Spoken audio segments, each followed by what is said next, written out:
For years I kept quiet about her jokes about immigrants, but one of them crossed the line and I finally told the truth. I'm Alice, I'm 30 years old.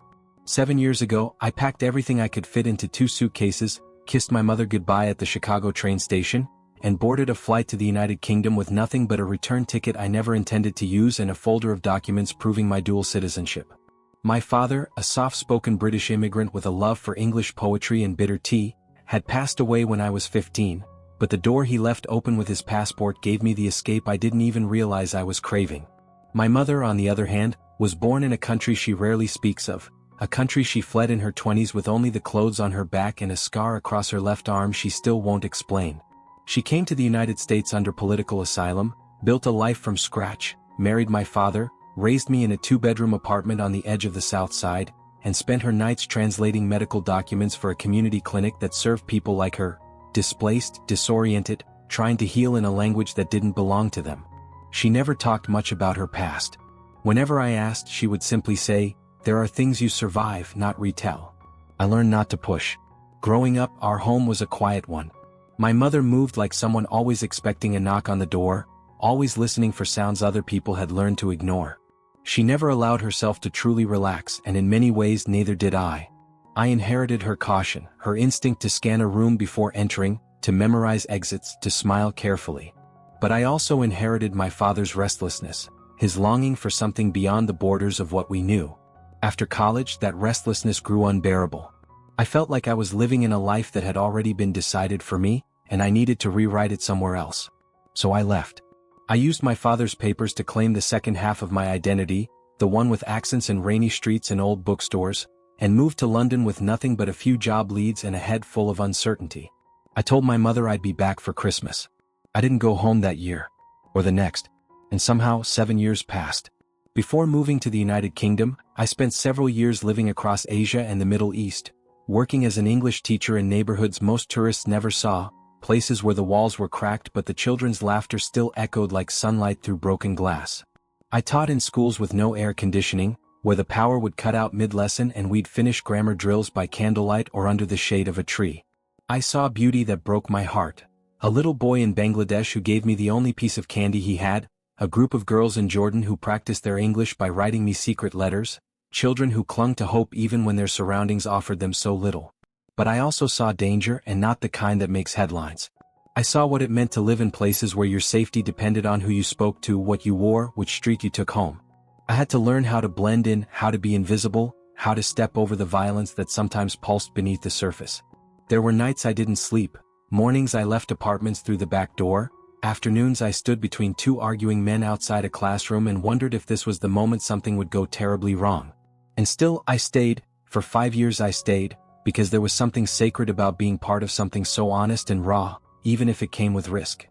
When I finally returned to the United States, it wasn't because I was tired of teaching or because I had lost the love for those kids.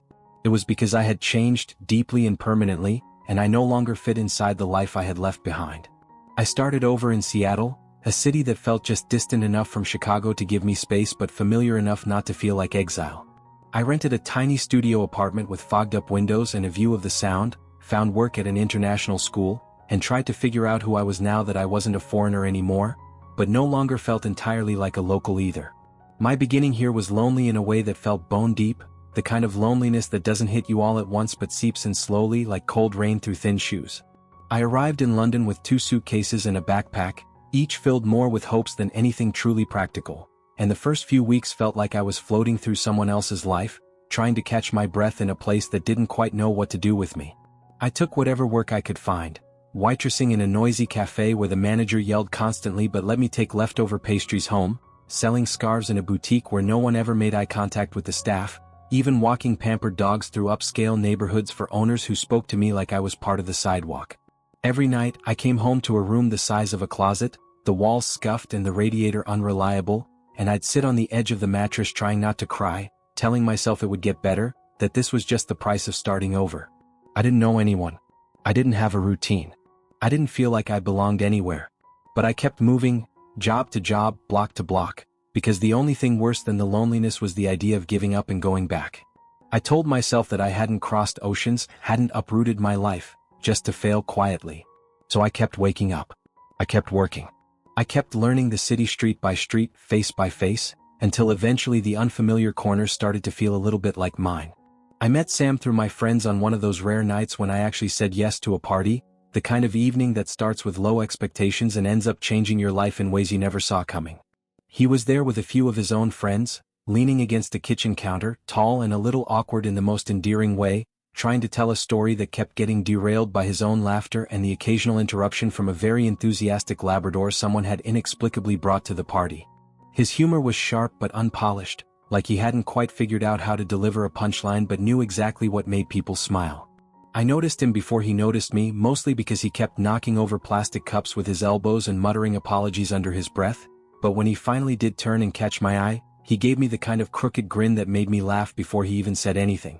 We ended up on the same couch during a lull in the music, talking about books and awkward first jobs and whether pineapple belongs on pizza, and by the end of the night he asked me if I wanted to get coffee sometime, though he said it like it might be the bravest thing he'd done in years. I said yes. And somehow we never stopped saying yes to each other. That was the beginning and we've been together ever since. We got married 2 years later, in a small ceremony tucked into the garden of a little venue just outside the city, the kind of place where everything smelled like lavender and fresh earth and the air felt heavy with the kind of joy that makes your chest hurt in the best way. Sam cried when he saw me walk down the aisle, real tears, not the choked up kind, but the kind that ran freely down his cheeks like he couldn't believe this was actually happening.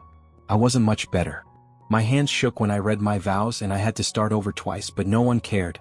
Everyone just smiled. His family welcomed me in like I had always belonged there. His mom, Joan, was warm and funny, the kind of woman who hugged you with both arms and a little extra squeeze, who asked about my mother every time we spoke even though they'd never met. Frank, his dad, reminded me a bit of my own father, quiet, observant, and incredibly kind. He pulled me aside after the reception to tell me he was proud to call me family, and I still think about that moment whenever the world feels uncertain. And then there was Zach, Sam's younger brother, who took exactly 1 hour to go from polite introduction to full-on teasing like we'd grown up together. He'd pop by our flat unannounced, borrow Sam's records, and stay for dinner more often than not. He quickly became a friend, not just a brother-in-law, and having him around made everything feel even more solid, more real. It was a beginning that felt almost too good to be true, like after all the years of drifting and surviving and holding my breath, I had finally landed somewhere I could exhale. When Zach met his new girlfriend, Vicky, everyone was genuinely happy for him, especially Sam, who had always worried that his younger brother never quite found someone who truly saw him for who he was. She seemed smart and easygoing, with a dry sense of humor that matched Zach's sarcasm perfectly, and from the start she went out of her way to fit in. She brought homemade desserts to every family gathering, tarts, cookies, one unforgettable lemon cake that even Joan asked for the recipe, and laughed at all the right jokes, never overstepping, never seeming out of place. At first I liked her. We all did. She was warm without being overbearing, asked thoughtful questions, made an effort to remember small things about everyone, like my favorite tea or Frank's old stories about sailing. For a while, she felt like she had always been part of the group, like she had just slipped into Zach's life and into ours without causing the slightest ripple. But then, slowly, without warning, everything started to change. It wasn't sudden. It wasn't loud. It was quiet and careful, like a slow leak that no one notices until the floor is already warped.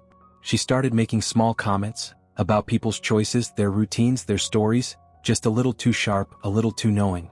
She'd laugh, say she was joking, but there was something behind her smile that didn't feel entirely kind. And bit by bit, the warmth she'd brought with her began to cool, until something about her presence made me feel like I was being studied instead of welcomed. She started making jokes, the kind that came wrapped in a smile but landed like a slap, the kind where everyone laughed too quickly or not at all, unsure of what had just been said.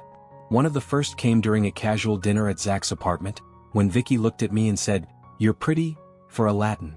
She said it like it was a compliment, like I was supposed to be flattered by the backhanded approval, and when I didn't smile, she laughed and waved her hand like I was being too sensitive. I felt my stomach knot, but I let it slide. I told myself maybe I had misheard, maybe I was tired, maybe it didn't mean what it sounded like. But it didn't stop there. A week later, we all went out to dinner, a trendy little place Sam had been wanting to try, and when the waiter came to take our orders, I asked a question about the menu, and Vicky chimed in with a little smirk and said, "He'll bring her something not as exotic as her accent." She didn't even look at me when she said it, just sipped her drink like it was the most natural thing in the world, like mocking my background was some inside joke she was sharing with everyone at the table. The silence that followed was sharp.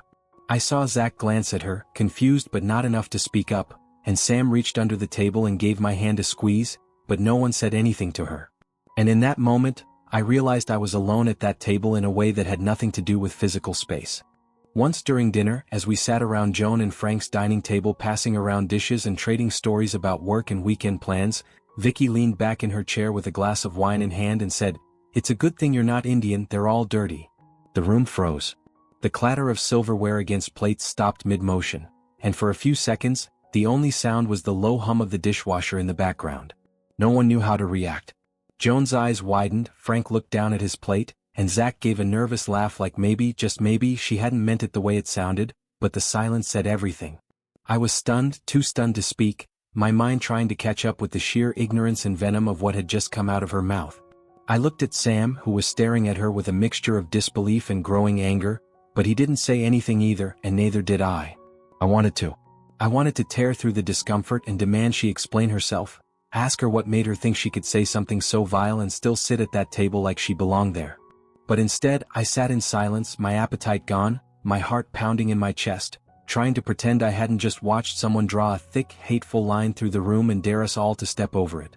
When we shared a video from a trip to Turkey, a short clip taken from a rooftop at sunset with a call to prayer echoing softly through the streets below, Vicky commented almost immediately, "That sound would scare me."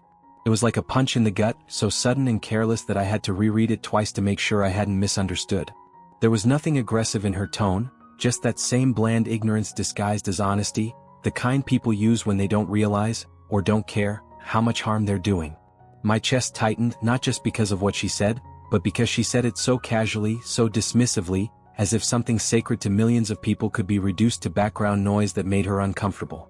I tried to respond with grace. I explained to her, carefully and without anger, that the call to prayer is a deeply meaningful and beautiful part of Islamic culture, that hearing it in person had been a moving experience, one that had nothing to do with fear and everything to do with reverence. I included a small note about respect, about how travel is meant to open us up to things we might not understand at first. But she didn't even read the message. The little seen notification never appeared, and when I saw her at the next family dinner, she didn't bring it up at all. No apology. No acknowledgement. Just another smirk, another wave of her hand, another reminder that her comfort mattered more than anyone else's dignity. The apogee came in a group chat, the one we all used to share updates about family gatherings, funny videos, recipe ideas, and random jokes that kept the thread light and familiar. It was a quiet morning, and I had just made myself a cup of coffee when the notification popped up. I opened it expecting a meme about cats or a gif of someone tripping over a rake. Something harmless, something typical. But instead, I found myself staring at an image of refugees crowded into a flimsy boat, clearly distressed, their faces blurred but their desperation unmistakable, with a caption plastered across the top that read, "Where is that white shark when you need him?"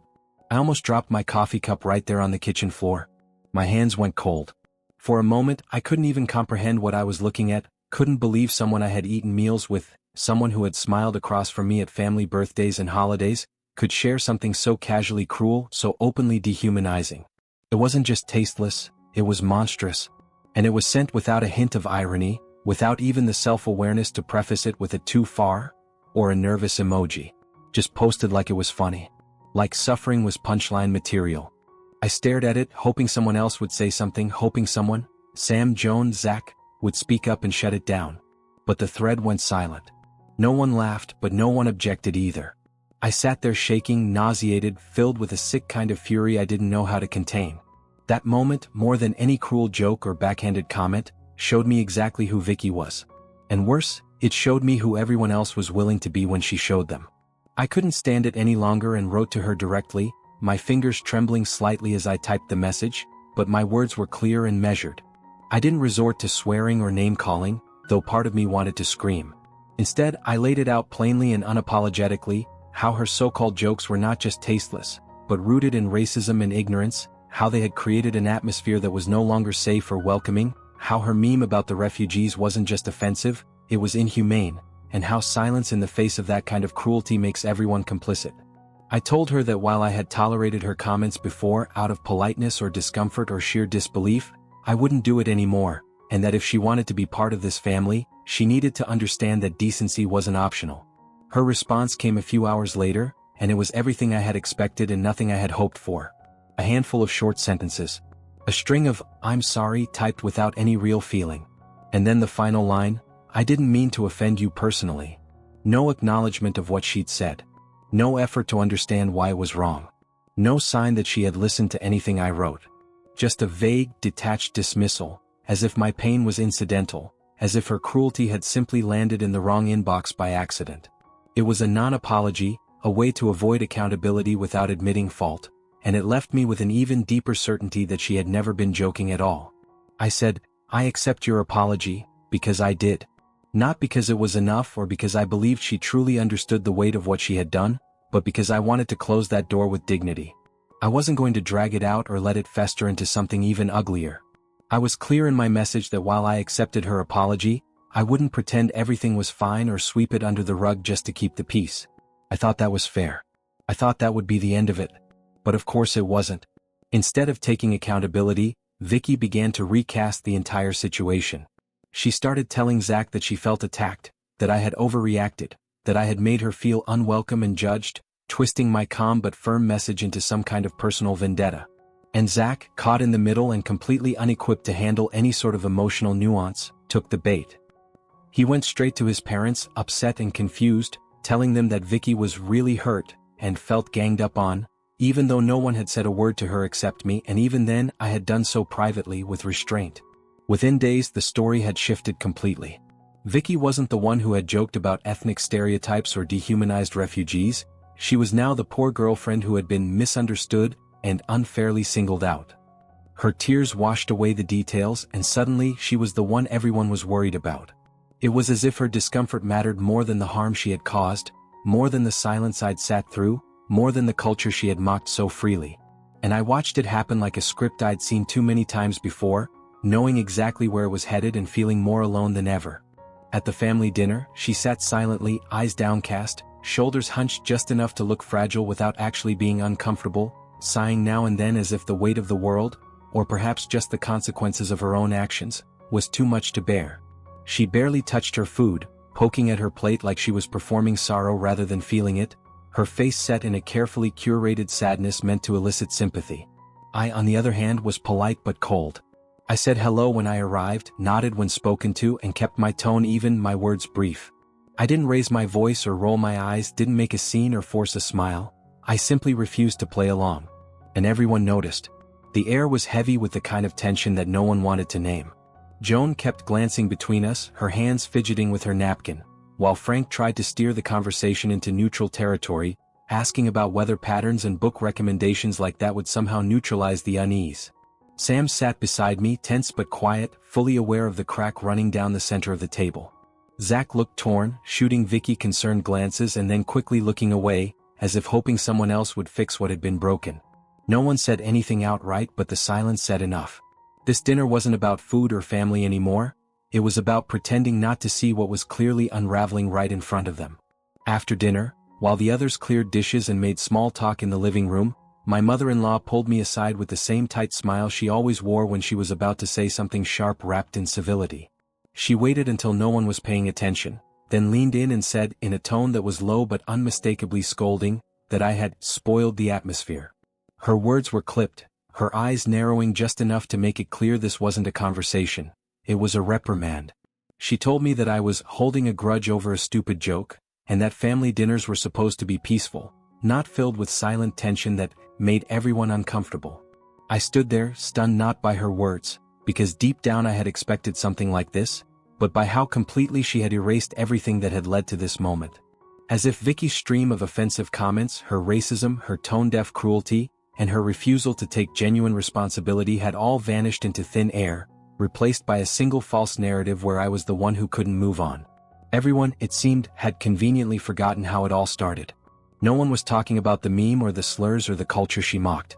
No one was talking about how I had tried to handle it privately, calmly, respectfully. All that remained in their version of the story was the aftermath, my silence at dinner, my unwillingness to pretend nothing had happened. In that moment, I realized I wasn't just dealing with Vicky anymore. I was now up against the weight of a family's need to preserve comfort over truth, to protect harmony no matter the cost. And I had become the disruption simply for daring to remember. My husband supports me, but he is cautious, caught between the woman he chose to build a life with and the family he was raised to keep peace with, walking a tightrope that neither of us asked for but now defines so much of our daily life. We're still living with his parents, a temporary arrangement that has stretched far longer than either of us expected, and while the walls of this house are clean and quiet, the air inside feels thick with things unsaid. Every shared meal, every hallway encounter, every closed-door conversation is layered with polite tension and careful silence. It's difficult for me to pretend that everything is fine. I wake up every morning knowing I'll have to see people who minimize my voice, who turn their heads when I'm insulted, who believe that my discomfort is a bigger threat to the family than the behavior that caused it. I try to be civil. I try to smile when it's expected, to answer questions about my work, to offer help in the kitchen, but it's all a performance now, and it's starting to drain me in ways I can't even articulate. I feel like I'm shrinking just to fit into a space that was never really built to hold me. I don't want to cause scandals, I never have. I've never raised my voice in this house, never made demands, never forced anyone to choose sides. But I can't keep quiet anymore. The cost of silence has become too high. Every time I swallow the hurt or brush off a loaded comment or smile through someone else's discomfort with who I am, I lose a little more of myself. And I've already fought too hard, lived through too much, and learned how to stand on my own just to disappear in the name of keeping things peaceful.